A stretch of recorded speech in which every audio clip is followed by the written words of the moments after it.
Eh bien, salut à tous, bienvenue sur Super Moi TV. Encore nouvelle rencontre, nouveau portrait. Et à chaque fois, quand je dis le encore, c'est à chaque fois, on en est à la, je sais plus, 100 et quelques, peu importe, on s'en fout des chiffres, mais chaque fois, c'est quelque chose d'unique, d'unique, et on ne sait pas ce qui va se passer. Et voilà, donc merci beaucoup à Flo pour ce moment. Hâte vraiment tout de suite de vous partager ce moment. Voilà. Et merci à vous aussi. Salut Flo. Bonjour Franck. Ça va? Bah ouais, très bien, merci. Et toi? Je crois qu'on est plutôt pas mal. Ouais. Hein. Par quoi démarrer? Tellement de choses à se dire. Hein. Mm. Entre atypique, entre lâcher la grappe, lâcher prise, être soi. Voilà, c'est des choses qui te parlent aussi. Oui. L'idée c'est qu'on revienne un petit peu, voilà, sur le fun, un peu sur ton parcours. Et puis bah non, évidemment, le premier parcours, là où on démarre, c'est quand même quand on est enfant. Mm. Et moi, j'avais cette première question, du coup, Flo, enfant, tu te souviens un peu, ou en tout cas, voilà, on peut choisir de se souvenir de certaines choses, et de faire un choix de se souvenir de certaines choses. Qu'est-ce que tu as envie de retenir de chouette de ton enfance, de ton enfant intérieur, de tout ça? Est-ce que tu veux m'expliquer? Ouais. Bah, En fait, j'ai été élevée avec, bien sûr, mes deux parents et aussi ma grand-mère maternelle, Ouais, qui est dans mon cœur, qui est en photo juste derrière d'ailleurs. Donc, je me souviens de d'écosser les petits pois avec elle dans la cuisine. Je me souviens, on vivait aussi, c'était un peu une smala chez nous. Et on vivait aussi avec son frère, ma grand-mère, et la femme de son frère qui s'appelait Paulette, qui était une femme assez atypique, qui par exemple mettait, pour éplucher les pommes de terre dans la cuisine, allait mettre la chaise sur la table de la cuisine pour éviter d'avoir des courants d'air dans les pieds. ok, Voilà. d'accord. Donc elle s'enfermait 3 ans dans la cuisine, et au bout de 3 ans, on allait la voir, elle avait épluché 2 patates, et on lui demandait, bah, Paulette, qu'est-ce que tu fais? Et elle répondait, ben, je rêve. Yes. Donc voilà, c'est ce genre de femme qui m'a influencée. Donc on allait faire les courses l'hiver à 7h moins le quart, juste avant la fermeture des magasins, parce que c'était mieux, parce qu'en fait, elle trouvait qu'à ce moment-là, il y avait une autre énergie dans la ville, et qu'en plus, il y avait les belles lumières, et que c'était vachement plus sympa d'aller faire les courses à cette heure-là. Donc je retiens ça. T'es bercé par ça, toi? Ouais, Ouais. complètement. Elle me mettait du... Quand j'arrivais pas à dormir enfant, alors ça je m'en souviens pas, hein, j'étais nourrisson, mais on me l'a raconté dans la famille. Ouais. Mes parents, ça leur arrivait de rentrer de soirée à 4h du matin et de trouver Paulette avec moi sur la table à langer dans le couloir, et Beethoven à fond la caisse dans l'appart. On habite en immeuble, elle en avait rien à cirer du voisinage. Et donc mes parents lui disaient, mais qu'est-ce que tu fais? Et elle répondait, il n'y a que ça qui la calme. Wow. Donc voilà, ça, les gâteaux avec ma grand-mère. D'ailleurs, j'ai encore le bol doseur qui me sert de... Allez, je le montre. Allez, montrons le bol. Allez, je montre le super Grave. bol doseur qui vient du Brésil, Yes, magnifique. avec qui je faisais des gâteaux avec ma grand-mère. Ouais. Je me souviens du côté un peu clown de mon papa qui attrapait des mouches en nous disant que celle-ci elle avait les yeux bleus, les yeux verts. Voilà, il nous faisait toujours il était très joueur. Et puis après, c'est plus tard. Bon, ma maman travaillait beaucoup, donc petite, je me souviens moins. Je me souviens ado qu'on aimait bien. En fait, mon père travaillait dans le prêt-à-porter, au Ouais. printemps, exactement, à Paris, Ok. parce qu'on est originaire de Bretagne. C'était parti en région parisienne pour le boulot. Ouais. Et, euh, et à un moment, en fait, il travaillait du lundi au vendredi. Et puis un jour, il était arrivé dépité à la maison en nous annonçant qu'il allait travailler le samedi. Et en fin de compte, c'est horrible pour lui, mais nous, ma mère et ma frangine, on était super contentes parce qu'on allait avoir un samedi entre nanas. Donc je me souviens des samedis entre nanas, ou alors des soirées aussi où mon père partait en voyage parce qu'il était acheteur en textile, donc Ouais. il voyageait beaucoup. Ouais. Et nous, du coup, on était avec ma grand-mère, c'était très femme, hein. Ma grand-mère, ma soeur, ma mère. Et par contre, on faisait des trucs de mecs. C'est-à-dire qu'on se mettait à sortir les dés, à jouer aux dés, à boire du Jet 27. J'avais 12 ans, quoi. Donc voilà, c'était un peu, c'était un peu foufou, un peu smala. Après, je me souviens que j'aimais beaucoup collectionner les escargots. J'adorais jouer dans le jardin. J'avais pas beaucoup de jouets, pas beaucoup de poupées. Et j'avais aussi... j'avais un monde imaginaire assez riche. Je jouais beaucoup à faire des spectacles. À l'époque, j'avais les cheveux très très courts. Et je me souviens que je mettais un soupule, comme ça, à la tête, pour faire un style... je mettais le col du soupule là. Et Et ça les me faisait manches? des grands cheveux. C'est ça. Voilà, donc aujourd'hui, j'ai les grands cheveux. Je peux le faire en C'est vrai, c'est ça. cool. Et puis, voilà, des choses comme ça. Tourner autour... On m'appelait Zébulon. Et ce que j'entendais aussi souvent, c'est elle est gaie comme un pinson. Donc voilà, qu'est-ce que je voulais dire? Ah oui, la pierre magique. Et j'avais une pierre magique. J'avais La un fameuse caillou pierre blanc. magique. Ouais. J'avais un caillou blanc dans ma poche qui était une pierre magique. Et dès qu'il Petit m'a- coucou d'ailleurs à Sylvie qu'on Et avait ouais. interviewé J'allais le faire. il y a quelques jours. Coucou à ma copine Sylvie, qui est praticienne Feng Shui FT et qui a bien d'autres casquettes, qui est une artiste formidable ouais. de peinture et d'argile. C'est clair.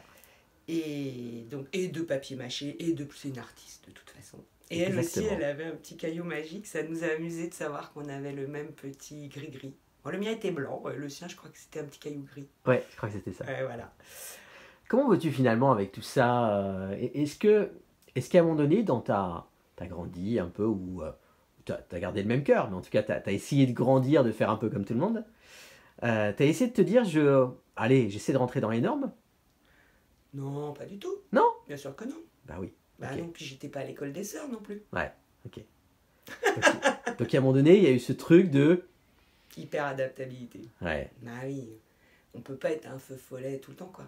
Ouais. Bah, c'est-à-dire que canaliser ce feu follet pour en faire quelque chose de créatif, on nous en donnait pas l'occasion. C'était plutôt, allez, on met le couvercle dessus et puis on fait et puis on avance. Non.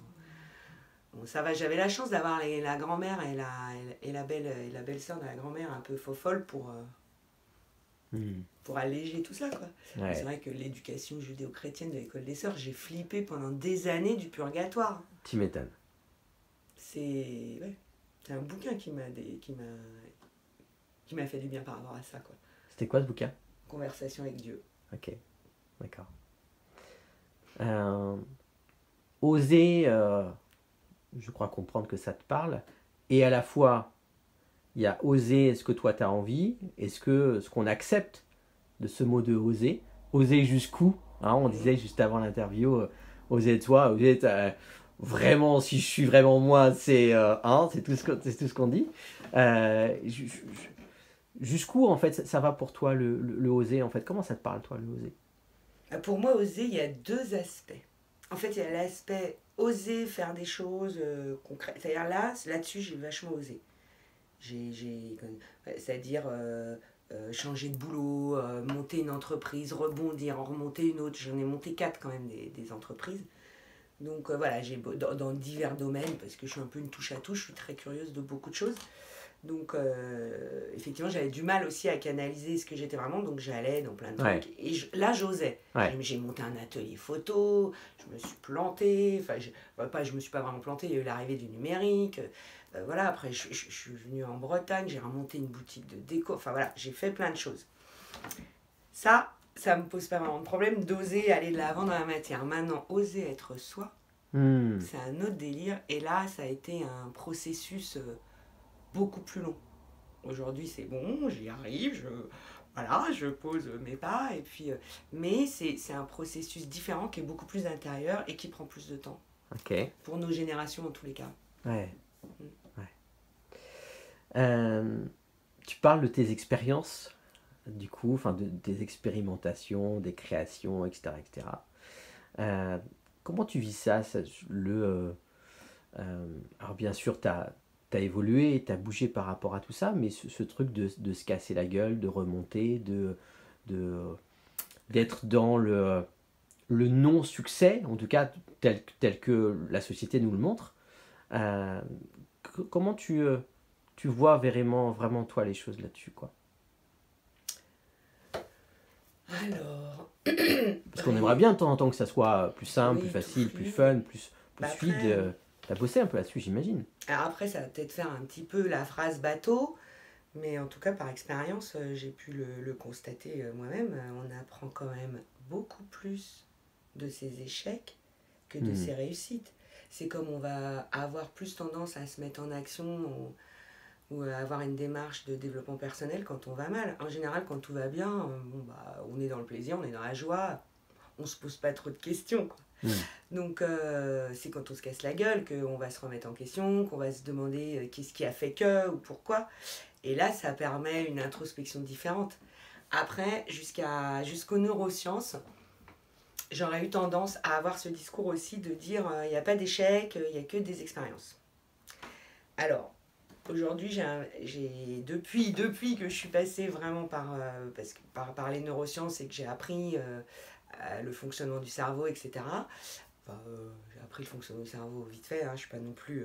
T'as regardé un peu, voilà. Voilà, j'ai des notions maintenant, Ouais. un peu plus précises, on va Ouais, dire. ouais.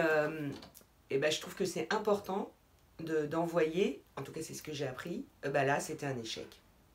Parce qu'en fait, si on lui dit jamais c'est un échec, lui, il va reproduire toujours les mêmes choses. Donc il y a un moment, c'est exactement le principe du gamin qui va mettre sa main sur un insert de cheminée. Bon bah voilà, le jour où Bah oui, c'est chaud, quoi. c'est chaud, il y retournera pas. Et le cerveau, il a besoin, parce que de lui dire, de se bercer dans ce truc un peu, ouais, c'est tout va bien, expérience, j'apprends. Ouais. Lui, du coup, il a pas l'info de, n'y retourne pas, quoi. La refais pas ta connerie. Donc, intéressant. Et c'est les neurosciences qui m'ont fait prendre conscience de ça. Et ça m'a fait vivre différemment. Et ça m'a fait apprendre encore autre chose de mes échecs passés. Et d'admettre, ok, ça finalement, effectivement, c'est un échec. Et je l'appelle échec. Et j'envoie cette info à mon cerveau. C'est-à-dire, cette route-là, tu la prends plus, quoi. C'est mort, c'est fini, on n'y va pas. Par contre, ça n'empêche pas que tout ce qu'on a appris de ça, ça vient nous nourrir. Et là, on peut venir en faire de la ressource. Tu vois un peu? Voilà. J'allais te poser la question, du coup, qui n'a pas de sens, au fond. Mais c'est quoi ton plus bel échec? Dans le sens, le truc vraiment casse-pied qui t'a... où t'as appris presque le plus, quoi. Tu saurais ou pas? Ah, c'est dur. Ouais, c'est dur. J'en ai plein de petits. J'ai pas l'impression que j'en ai un énorme. Après, il y a des choses privées, mais qui étaient pas... que je pouvais pas maîtriser, donc je peux pas trop appeler comme un échec. Parce que j'ai divorcé, mais je le vois même pas comme un échec. Alors, et le magasin de photos, donc je me suis plantée, mais... Enfin, c'est pas que je me suis plantée, non, je l'ai fait beaucoup évoluer. Et il y a eu l'arrivée du numérique. Qu'est-ce que j'ai foiré? Si, je sais. Ça y est, j'ai. En fait, ce que j'ai vécu comme un échec et qui m'a beaucoup appris, ça remonte à ma... Enfin, un des plus grands, j'en ai eu d'autres dans mon existence, bien sûr, c'était la licence psychosociaux. Parce qu'en fait, je voulais à tout prix faire psycho à la Sorbonne. Et c'était sur dossier à l'époque, peut-être que c'est encore aujourd'hui, j'en sais rien. Et post-bac, ils n'ont pas pris mon dossier. Mon bac leur plaisait. J'avais un bac techno, ça leur plaisait pas du tout. Donc j'ai pas été acceptée. Du coup, j'ai pas lâché l'affaire. Et je suis partie faire un BTS en communication. Donc là, j'ai fait 2 ans. Et quand j'ai eu mon BTS en poche, je suis retournée à la Sorbonne. Et je leur ai dit, bon, maintenant, vous me prenez. Et j'étais prête à repartir en DUG. Hein. Je leur avais donné chaud, vous me prenez en DUG ou en licence. Ouais. Et finalement, ils m'ont pris en licence. Et puis, en fin de compte, je l'avais tellement voulu, cette licence, quoi.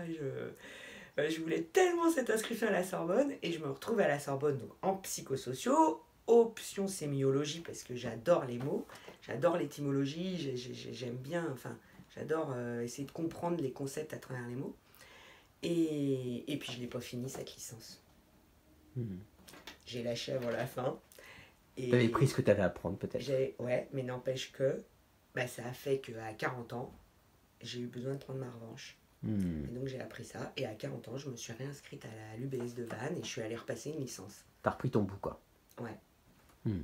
Donc cet échec de base qui m'a, à ce moment-là, quand j'avais cette vingtaine, il m'a touché, j'ai envoyé bouler plein de trucs derrière, enfin voilà, ça a eu des répercussions.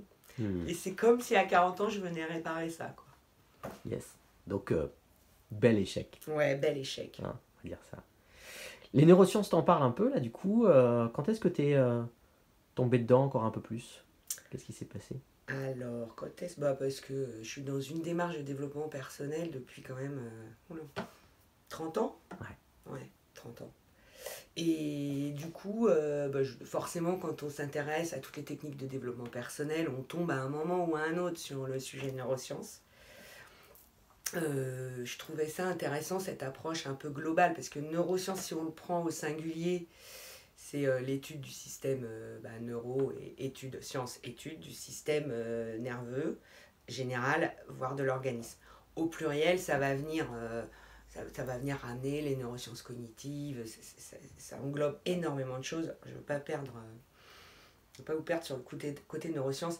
Moi, ce qui m'intéresse dans les neurosciences, ce qui m'a intéressé, c'était qu'on avait une approche scientifique et pratico-pratique. En fait, ce qui est intéressant dans les neurosciences pour le développement personnel, et pour moi, et dans mon métier d'accompagnatrice, de coach, c'est d'arriver à remettre les gens en action, à ce qu'ils trouvent leur motivation, et que ce soit... Alors j'aime bien, j'ai un côté un peu perché, où j'aime bien les choses qui viennent d'en haut, qui viennent d'en bas, mais l'important c'est qu'est-ce qu'on en fait, comment on l'incarne dans la matière, et moi je suis très pratico-pratique, et j'aime bien avoir une feuille de route, on dit bon bah d'accord, on vous parle de lâcher prise, on vous parle de motivation, ok mais on fait comment? C'est quoi les outils pratiques? Et les neurosciences elles m'ont apporté ça. Ce côté concret, pratique. Ouais, parce que c'est une harmonisation. La neuroscience motivationnelle, donc mon cheval de bataille, on va dire, c'est une harmonisation des 4 cerveaux. On va avoir le cerveau droit, je les mélange toujours, attendez. Le côté action, le côté... Le cerveau droit qui va être schéma, organisation, symbole. Le cerveau gauche qui va lui être sur la logique, les mots, etc. Le médian qui est dans les émotions. Et le cervelet qui est celui, le physique, le cervelet, il faut le bouger, c'est ce qui nous met en action. D'accord. Et la neuroscience motivationnelle, elle va faire en sorte, alors après il y a plein d'autres découvertes, mais déjà sur ces 4 cerveaux-là, de leur donner elle prend une tout harmonie, ça en fait. Une harmonie et une façon de bosser ensemble, et c'est ça qui va déclencher la motivation. En fait, on s'aperçoit, c'est ce que je vous disais tout à l'heure un peu avec, on imprime l'échec, on dit au cerveau, là il y a échec, donc tu vas pas. Ben, c'est la même chose pour les réussites. Et grâce aux neurosciences motivationnelles, on va pouvoir, avec des techniques de questionnement, qui sont testées sous imagerie, etc. Moi, j'ai des techniques où je ne change pas un mot de la question, parce qu'elle a été testée sous IRMF et qu'elle va déclencher chez la personne. Cette question, elle a un pouvoir, en fait. Elle a vraiment... Ça va faire des connexions. Ouais, d'accord, Et du coup, j'ai perdu le fil de la motivation. Oui, donc la réussite, on peut l'implémenter de la même façon que l'échec. C'est-à-dire que si on a réussi dans un domaine, mettons, je sais pas, toi, tu as peut-être réussi, tu réussis à monter une chaîne télé en ligne, etc. Bon, bah, cette réussite-là, tu vas pouvoir dire à ton cerveau, ok, enfin, c'est ce qu'on va travailler. Voilà, tu vois, cette réussite, tu vas t'appuyer dessus, c'est quoi les chemins? Et donc, du coup, tu vas être capable de reproduire une réussite dans un autre domaine. Parce qu'il va connaître les chemins de la réussite. Voilà. Après, ça englobe... Enfin, on peut aller... Les neurosciences, elles vont jusqu'aux molécules, c'est l'organisme tout entier. C'est vraiment une façon holistique. Comment on fonctionne, parce qu'on sait aussi qu'on a des neurones là, on a des neurones là, et puis on en a presque plus en bas qu'en haut. Enfin, voilà. Donc, comment on va articuler tout ça? Comment on va utiliser notre corps? Parce que notre corps, en fin de compte, il est là pour servir notre esprit, pour nous aider à l'apprentissage ici, ce qu'on vient faire sur cette terre. Et si on peut l'utiliser de façon optimale, on discutait tout à l'heure de ton projet, je te disais, tiens, on a moyen d'aller jouer sur les neurotransmetteurs, on a moyen, si on a des carences sur certaines neurones, on a moyen, avec des petits exercices, d'aller les booster. Voilà, comment une personne qui va venir, on va aller chercher comment elle fonctionne, et surtout lui donner la recette de l'autonomie, et puis de la réussite, de l'atteinte de ses objectifs. Et ça, je trouve ça juste génial. De la pile alcaline qui va fonctionner puissance 100, quoi. Et ça n'empêche pas d'être spirituel, d'aller sur des méditations, ça n'empêche pas d'être hyper ancré, et voilà, et de faire... Moi, j'aime le concret, et j'aime l'action. Alors, c'est intéressant, la psychologie, c'est intéressant d'aller comprendre pourquoi on a tel ou tel... Mais c'est pas le job du avance, coach. Quoi. Le coach, il est tourné vers l'avenir, c'est ça qui me plaît. Après, s'il y a un truc qui coince dans le passé, bien sûr qu'on va s'en occuper, et bien sûr j'ai des techniques pour aller, par exemple, ramollir des croyances limitantes. Je travaille aussi avec l'outil EFT, moi aussi, sur des techniques de libération émotionnelle. Si on voit qu'il y a un truc qui bloque, on va aller y travailler. Maintenant, si je sens que c'est vraiment un gros paquet où il y a un vrai travail de peut-être psychanalyse ou psychologie à faire plus poussé dessus, je vais orienter vers un confrère dont c'est le boulot. Voilà. Nous, les chacun coachs, sa on particularité. est là pour mettre les gens en action, leur redonner de la motivation, les aider à comprendre, à donner du sens en fait.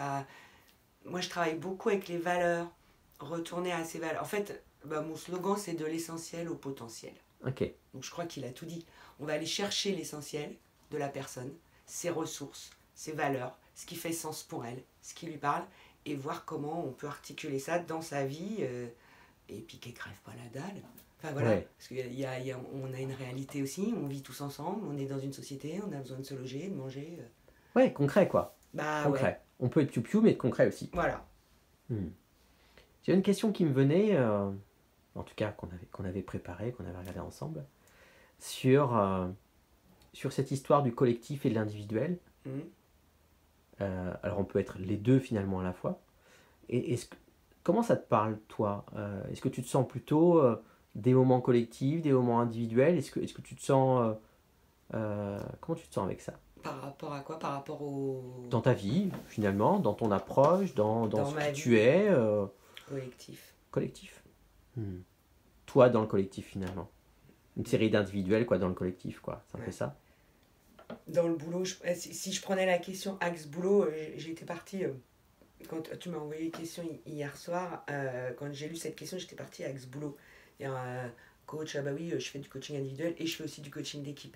Mais en fait, c'était pas ça la question. Donc du coup, oui, c'est collectif. Le ensemble, quoi. Ouais, clairement. Bah oui. Là, je suis dans un projet d'habitat participatif, quoi. Ouais. Voilà, c'est bon, on a tout dit. On a tout dit. On est d'accord. C'est évident, on est fait pour vivre ensemble. L'être humain n'est pas fait pour vivre tout seul. Hein. Ce qui rend le plus... Il y a eu des études de fait sur... L'étude, ils l'ont fait bien, je crois que sur 75 ans. J'ai plus le nom du chercheur, mais peu importe. Qui ont été faites sur qu'est-ce qui rend les gens heureux. C'est pas le fric, c'est pas la réussite professionnelle, c'est le lien social. C'était le chanteur Maslow qui disait ça avec sa pyramide. Voilà. Hein. C'est le lien social qui rend heureux. Ouais. Donc voilà, après on a le droit... Après, je suis pas contre une retraite d'une semaine dans le silence. Hein. C'est un de mes rêves, je rêve de faire ça. Je devais le faire au mois de mai l'année dernière et tac, il y a eu voilà, les événements qu'on connaît tous. Du coup, je ne l'ai pas fait. Alors, ça fait rire tout le monde quand je dis que je vais faire une retraite dans le silence. Bah écoute, je suis plutôt bavarde. Mais voilà, ça n'empêche pas. L'un n'empêche pas l'autre. C'est comme un couple. C'est plein de complétudes qui vont faire qu'on fait quelque chose de chouette, quoi. C'est ça. Ouais. Le dernier petit mot sympa ou reçu que tu as donné, tu te souviens? Que j'ai donné? Donné ou reçu ou... Merci. Ça va dans les deux sens. Merci, c'est pas mal. Et j'ai reçu... Qu'est-ce qu'elle m'a dit, Anne, tout à l'heure? J'ai reçu d'une copine, tu as mon soutien inconditionnel. Pas mal. C'est pas mal, ça, hein? Ça, j'ai adoré. Et donc, je lui ai dit merci. Ça inspire, ça, dans la vie, hein? Carrément. Ben voilà, le lien. Ouais. Il y a d'autres choses qui t'inspirent, toi, dans la vie? Tellement. Truc. Qu'est-ce qui m'inspire dans la vie? La nature, déjà. Ouais. Je fais du land art. Ok. Donc j'aime bien aller en forêt, faire des mandalas. Dimanche j'étais à la plage, j'avais pas trop de temps, donc j'ai fait juste un tout petit truc avec des petits cailloux. Je fais une petite spirale, mais ce qui était chouette, c'était de voir en fait les gens qui se promenaient sur la plage, ils regardent le truc que tu es en train de faire, et puis finalement ça leur donne le smile. Ouais. C'est génial. Et tout le monde, tous les gens qui passaient, ils s'arrêtaient, ils regardaient, et ils repartaient avec un sourire jusque-là. Moi, c'est mon bonheur, ça m'inspire. Après, ce qui m'inspire, c'est les parcours. Est-ce que tu as l'impression que quand on est inspiré, on inspire? Ouais. Clairement. Et j'adore les parcours, je te montrais tout à l'heure, j'adore les gens qui suivent leurs rêves. Je t'ai donné l'exemple de Mowgli et Félix, c'est un petit couple qui a retapé un bus scolaire, qui est parti en road trip. On mettra même d'ailleurs, peut-être sous la vidéo, on mettra le lien, parce que c'est... moi j'ai adoré aussi. Ouais, il le mérite. Ouais. Ça, j'adore les parcours comme ça, les gens qui suivent leurs rêves et puis qui essayent pas. En fait, j'ai tellement essayé moi de rentrer dans un moule et j'ai eu tellement de mal à m'en sortir, que Ouais. j'aimerais que ça arrive à tout le monde, quoi. Ouais. Et donc, quand je vois des gens qui le font et puis qui osent justement aller au bout de leurs rêves, je me dis, mais punaise, c'est génial, c'est des sources d'inspiration pour tout le monde, quoi. Grave. Voilà, mais voilà, le lambda, même, je sais pas, j'ai pas d'exemple là, mais ça peut être un mec qui joue de la guitare dans le métro, il va m'inspirer autant que Gandhi ou Bouddha, hein. Ouais, c'est clair. Voilà. Tu parles du coup des gens qui t'inspirent. Est-ce que tu as eu ou tu as encore des héros, des héros d'ailleurs qui existent, qui n'existent pas, hein, parce que parfois on est inspiré par des gens qui sont des acteurs, des films, des trucs, des bouquins, n'importe quoi. En fait, Ouais. tout peut nous inspirer, quoi. Toi, t'as quelqu'un ou des gens auxquels tu penses qui te font du bien là-dessus? Ouais. Ouais. Alors, j'ai les héros côté imaginaire, j'adore Marvel. Ouais, ok, super-héros. Donc, mon chouchou dans Marvel, par contre, c'est Rorschach, hein. Donc, voilà. Ok, C'est un peu l'anti-héros, ok, mais c'est le justicier. Puis Rorschach, en plus, il y a le petit clin d'œil à la psychologie avec la thèse de Rorschach. Ok. Bon, voilà. d'accord, Tout un univers, j'aime bien Rorschach. ok. Et c'était le nom de notre lapin, quand même. On est allé loin. Il était noir et blanc, c'est pour ça. Non, mais Une j'ai- petite pensée à lui. Ouais, petite pensée au lapin, au feu lapin. Non, j'ai pas vraiment de héros comme ça. Après, j'ai beaucoup de gens qui m'inspirent, notamment François Lemay. Hmm. François Lemay, je fais pas bien l'accent québécois, mais que j'adore. Voilà, François Lemay, tout est toujours parfait. J'ai carrément son truc scotché en haut de mon bureau. David Lefrançois, bien sûr, le coach qui a été mon prof, qui m'inspire, avec toute la bande de l'INA, qui est l'Institut des neurosciences appliquées, Yannick Alain, on va les retrouver en ligne, hein. Hmm. Yannick Alain, David, tous ces gens-là. Mes copines aussi, elles m'inspirent. Sylvie m'inspire beaucoup. S'il n'y avait pas eu Sylvie, jamais j'aurais remis les mains dans la terre, dans l'argile. Mis d'ailleurs, pas remis, parce que j'avais envie de le faire depuis longtemps et c'est elle qui m'a inspiré. Clin d'œil à Peggy Travadon, qui est une super pote. À mes copines Anne, Valérie de Lina, qui m'inspire aussi beaucoup. Jennifer, enfin, je vais en oublier. Quand on a envie d'être inspiré, on trouve l'inspiration un peu Ouais. partout, en fait, je crois. Ouais, moi tout m'inspire. Hmm. Je peux être inspiré par une poignée de porte, hein. Ça me parle. J'ai fait des photos quand j'ai fait beaucoup de photos ado. Si j'avais monté un atelier photo, c'était pas pour rien. Et à une époque, je prenais. Alors j'aime bien la nature, je prenais tous les petits, tu sais, dès qu'il y a un petit brin d'herbe qui explose du goudron. Mais j'en avais. Oh, ça devenait un petit peu obsessionnel, hein. Donc j'avais 15 ans. Donc, c'était ma bataille à l'époque. T'as toujours 15 ans, non? Ouais. Non, j'ai 12 ans et demi maintenant. Ok. Moi, je rajeunis parce que je vais me baigner dans la fontaine de jouvence de la forêt de Brocéliande à tous les solstices d'été, bien entendu. En vrai, j'ai 300 ans, mais voilà, ça se voit pas. Non, et du coup, ouais, tout ce qui est... ça m'a toujours éclaté quand la nature, elle gagne contre le béton, quoi. Ouais. Voilà. Des livres, t'en as plein? Ouais. Est-ce que tu peux m'en donner 3? Alors... Trois chouchou. qui te touchent, 3 qui te... Mon chouchou, là je suis amoureuse de lui, c'est Bernard Werber. Bon, dommage, il est marié, il a 3 gosses. Bon, voilà, j'abandonne. J'aime beaucoup Werber, il m'a beaucoup inspiré. Ouais. Alors après, spécial dédié quand même à mon chéri d'amour d'enfance que j'ai rencontré en Haute-Savoie quand j'avais 20 ans, qui s'appelle Franck Timadrari, avec qui je travaille aujourd'hui, qui est mon partenaire de travail. On a été en couple, mais on ne l'est plus, mais enfin, c'est pas l'histoire. On a créé autre chose. Allez, je fais une petite pub pour son bouquin. Bah oui, grave. Il a écrit un bouquin qui est très chouette, qui est l'histoire d'un jeune qui galère un peu. Voilà, ça s'appelle Autoportrait à découvert Yes. de Franck Timadrari aux éditions Edilivre. Yeah. Il va me tuer quand il va savoir que j'ai fait C'est la pas pub, grave. mais c'est pas grave. Vous saurez où retrouver mon cadavre. Voilà. Donc voilà, dans le loch. Donc voilà, donc avec Franck, j'ai monté un restaurant en 2016. Ouais. Parce que c'est aussi une façon De faire des rencontres? de nourrir les gens. Voilà, alors là, hein. Grave. Et donc ça, et puis le livre qui a changé, qui m'a réconcilié avec le purgatoire, hein, conversation. Bon là c'est le tome 3, il y en a 4, c'est Conversation avec une trilogie. Ah bah oui. Ouais. Conversation avec Dieu, c'est un peu décul. Quand on a eu une éducation judéo-chrétienne, ça déculpabilise, ça fait du bien. Ouais. Voilà pour les 3 petites dédiées. Puis bientôt, il y aura le mien, Florence Le Priol, quand je serai à la retraite. Bientôt. On peut être à la retraite quand on veut, finalement. Voilà. c'est en train de mûrir dans ma... J'aimerais bien. Qu'est-ce qui t'a fait voir éclater de rire, voir sourire Tu le sais, je te l'ai Moi, raconté. je le sais, cette histoire de... Mais en fait, elle est tellement... Je peux pas la raconter, quoi. Non, tu veux pas la raconter et la fois, en fait, ce qui te fait sourire, est-ce que c'est pas justement, c'est comment je vais dire ça? Cette magie de la vie Carrément.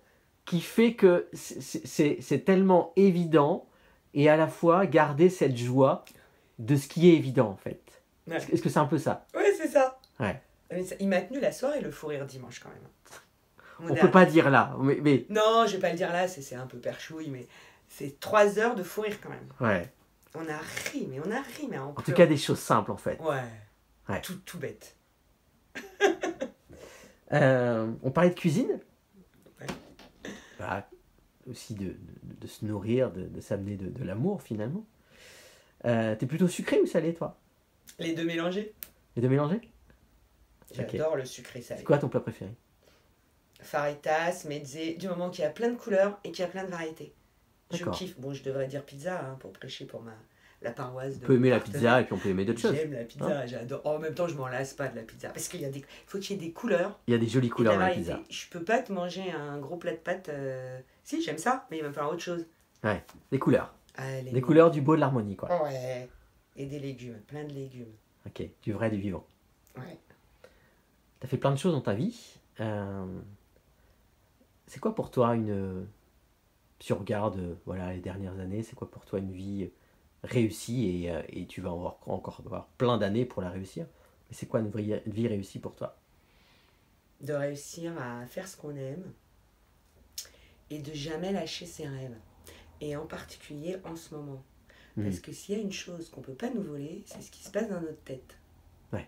Et dans une période où on a l'impression qu'il est un petit peu liberticide, où on se dit, punaise, mais on nous vole nos libertés, en fin de compte, d'aller retrouver, on l'a en fait, d'aller retrouver à l'intérieur, je sais, c'est pas évident, mais ça demande un peu de boulot, mais d'aller retrouver cette liberté intérieure et de s'autoriser à continuer de rêver, quoi. Parce que ça nous appartient. Ça nous appartient de choisir nos pensées, ça nous appartient de choisir qu'est-ce qu'on va mettre là-haut, quoi. Ouais. Donc soit on met le flip de cette maladie, soit on met... Voilà, après, c'est ok. C'est un choix. C'est un choix oui, c'est un choix quand on a cheminé. Il y a des gens pour qui c'est pas encore évident que c'est un choix. Donc chacun ses besoin étapes. D'être aidé. Sinon, en même temps, nos boulots d'accompagnant, on ne servirait Il y en pas aurait à plus, grand-chose. hein. S'il n'y avait pas quelques personnes qui avaient besoin d'être aidées, accompagnées là-dessus, tant mieux. Ça. Mais enfin, tant mieux non, parce que l'idée, ce serait que tout le monde aille bien. Et voilà, c'est de ne pas lâcher ses rêves. Après, réussir sa vie, j'aime mieux que gagner sa vie. Parce que gagner sa vie, je trouve qu'on n'a pas à la gagner. Vu qu'on l'a déjà, on a plutôt à remercier pour l'avoir. Gratitude. Gratitude, on existe, quoi. On est là pour s'éclater. Ouais. Et réussir sa vie, alors ça va peut-être un peu plomber, mais pour moi, réussir sa vie, c'est mourir en paix, quoi. Réussir la deuxième vie, quoi. Ou la troisième et la quatrième, quoi. C'est de ne pas être emmerdé avec, vous savez, le truc des 5 questions sur un lit de mort, là. Qu'est-ce que tu regrettes? Qu'est-ce que tu n'as pas fait? Voilà. Bon, et c'est de pouvoir répondre avec sérénité à ces 5 questions-là. Je me souviens quand on s'était appelé, tu m'as dit finalement, je crois que c'était toi qui m'avais dit ça, la seule chose qu'on ne regrette pas, c'est les folies, quoi. Bah oui. Donc voilà, voilà, tout simplement. Avant de terminer cette vie, c'est quoi le rêve que tu dirais, je veux absolument kiffer celui-là, je le veux absolument? Il y en a 2. Ouais, ok. Tu me partages? Ouais. Monter mon spectacle. Yes. Donc, dommage que je sois pas chauve, hein, parce que sinon j'avais le nom tout trouvé. Ouais, mais ça, tu me le laisses, s'il te plaît. Ouais, je te laisse. Monter mon spectacle pour amener des clés de développement personnel, mais de façon concrète, légère, et avec rire et humour. Et en partant d'un de mes drames. Voilà. Voilà. En m'appuyant sur un drame. En t'appuyant sur ton histoire. Voilà, sur un de mes drames de mon histoire, voilà. Que je partagerai pas là. Mais d'en faire, de le transcender et de montrer qu'on peut faire des choses super avec. Donc ça, j'en rêve. Voilà. Et le deuxième? C'est juste le public qu'il faudra. C'est ça. Et le deuxième... Et puis tu es bien capable de créer des apparitions de noisetiers, tu es peut-être capable de créer autre chose. Voilà. Enfin, on n'en dira pas plus. Non, on n'en dira pas plus. Et l'autre, c'est d'avoir un lieu où je pourrais déjà vivre dedans, hein, et puis de réussir à exercer mon métier d'accompagnante, de coach, et autour d'un lieu un peu... Atypique. Ouais, alors c'est pas une idée atypique, parce qu'on est, je pense, 100 millions à avoir le côté, le petit gîte en montagne, n'importe quoi, en campagne, avec un coin hammam, sauna, jacuzzi, un petit coin bien... Je voudrais pouvoir offrir des bulles de détente, je voudrais pouvoir associer le bien-être à un côté vraiment de détente physique, par le corps. Ok. Avoir une partie où on converse, puis une autre où la personne va passer par le corps, voilà. Bon, donc ça sera par étapes probablement, d'avoir un lieu de vie comme ça où je pourrais accueillir des gens. Moi j'ai vécu en communauté quand j'avais 20 ans en Haute-Savoie, et c'est une de mes plus belles expériences, c'est un de mes plus beaux souvenirs, j'ai adoré ça. Et j'aimerais le refaire, mais bon, alors à l'époque c'était un peu baba cool, c'était pas très cadré. Enfin, on faisait quand même, on recevait... on faisait des stages, enfin, on recevait des enfants, on leur faisait faire du théâtre, de la musique, c'était assez génial. Ouais. Donc de refaire ça un peu plus cadré et sur le bien-être. Voilà ce lieu. Donc là actuellement je suis dans un projet d'habitat participatif, parce que j'aimerais bien faire ça en Morbihan. Et donc en Morbihan, il faut un petit peu de sous pour pouvoir acheter du terrain, des maisons. Donc le projet est au tout début, là on a 2-3 réunions, voilà. C'est en train de se mettre en place. Donc, yes, doigt de pied, tout ça, etc. Ouais, voilà, tout. Ok, ça marche. Moi, j'ai grave envie de te remercier. C'était chouette, ce moment-là. C'était à la fois préparé et pas préparé. Hein, il y a toujours des questions, puis on ne sait jamais comment ça va se passer vraiment. Voilà, moi j'ai kiffé. J'ai passé un super moment avec toi. C'était cool, c'était enveloppé, c'était aérien, c'était concret. Voilà, il y avait tout ça. Donc, merci infiniment. Beaucoup de gratitude pour ce moment-là. C'était cool. Merci Franck. Et j'ai envie de te donner le petit mot de la fin à toi, ce que tu veux dire. Faut que je dise c'est une petite trace, vas-y. J'ai le droit de dire un truc avant? Oui, tu peux. Oui, vas-y. Parce que je voudrais rendre grâce aussi à Franck Timanari, mon partenaire, parce qu'il me compose. Je suis en train de mettre en place, je vais sûrement ouvrir une chaîne YouTube de méditation guidée. Donc moi j'ai mes méditations guidées bien sûr que je peux faire en séance aussi, et il est en train de me composer la musique de ça. Donc, excellent. Je voulais le dire quand même. Donc petit clin d'œil, grave. Parce que c'est sympa, parce qu'il y passe vraiment beaucoup de temps. Puis il y met beaucoup d'amour. Ouais, et puis il y met plein d'amour, c'est chouette. Et puis il cherche les hertz et tout qui font qu'on va monter dans les... Oh, c'est top, j'adore. Un gros boulot aussi. Ouais. Un gros boulot, donc je lui rends ça. Ouais. Et non, je m'étais promis de le dire, alors avant le mot de la fin.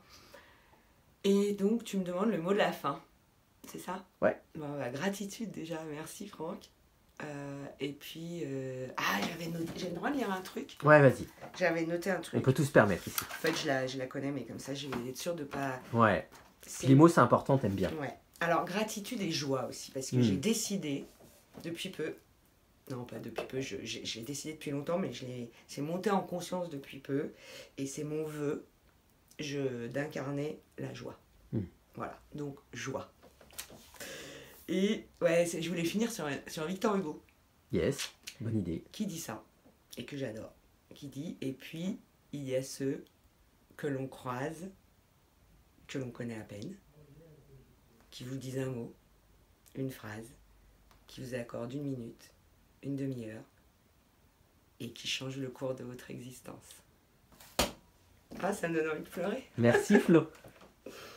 Merci Franck. Je suis émue. Plein de belles choses à toi. Merci infiniment.